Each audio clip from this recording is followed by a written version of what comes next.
them in the eye and ask them, who is the person who gave you this check? Then they say it is Sifuna. Then they say, remember me in 2027. Mr. Speaker, you would think that that money is their money. And one of the things I don't understand, these members of the National Assembly make the dishing out of checks to appear like something that is so appointed.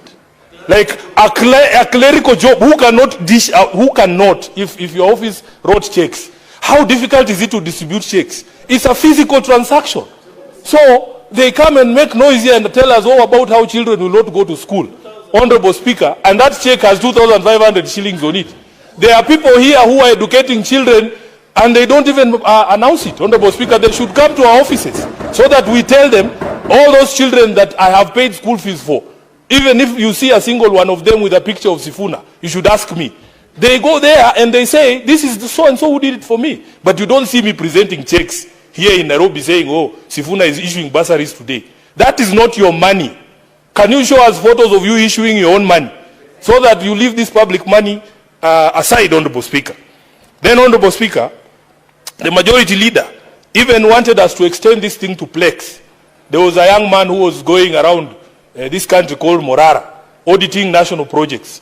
The country is led by Plex, written, oh, this project was commissioned by William Ruto on this particular day, on this particular day. Those are the other Plex that we need to go for, because that is not Ruto's money.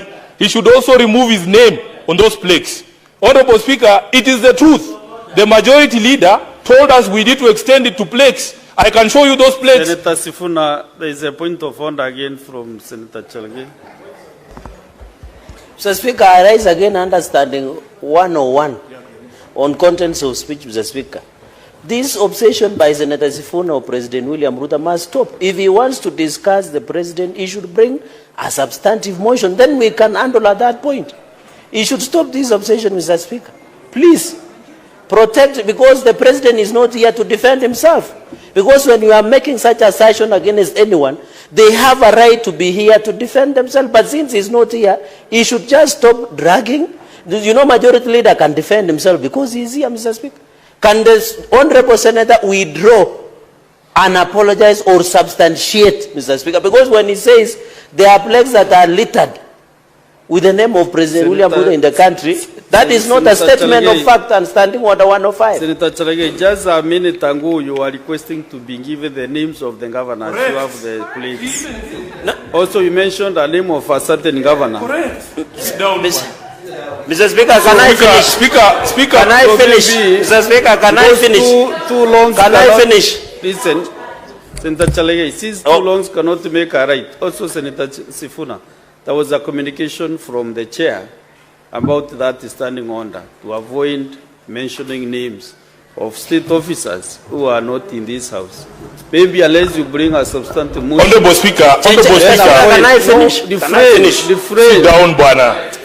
Sit down. You are not the speaker. All the senators. You are not the speaker. Mr. Speaker, why is Senator Sifuna ordering me? You are the speaker. Assume the seat. Assume your seat, Senator Sifuna. Let me finish what I was saying. I'm saying as much as possible, you know, those plaques, those billboards and everything, whatever it is, avoid mentioning names of whatever billboard you saw, so that now we can make progress, Senator Chalge. Honorable Speaker, can I proceed, please? Yes, but Honorable Speaker, we are not discussing personalities. We are discussing our money. The Senator for Narok, Honorable Speaker, came from a time when he was hosting the president in his county. So he came back and told us, oh, we have been given an airport in Narok. The contractors are there day and night. So one time I had been given a lift by a friend of mine. We were coming from somewhere in Western. I said, I want to see this airstrip in Narok that has a contractor day and night. So I asked the pilot to fly over that space. Honorable Speaker, there is a plaque sitting there. There are no contractors there. That young man called Morara has gone around the whole country, has shown us. Even when you go to the so-called stadium in Wote, if you go to Kamarin Stadium, you will find those plaques there. Honorable Speaker, we cannot have these gatekeepers of the executive in the legislature. You do your job, let him do his job. So, Honorable Speaker, when he was going, Honorable Speaker, can you protect me from this hate club? Senator Chegre, you order, kindly. No. Honorable Speaker, do you Points know? of order are not making sense now. Honorable Speaker, there is. Senator Chalagay, can you allow? You know, when you are used to using matatus, have you ever been in a chopper? You can see.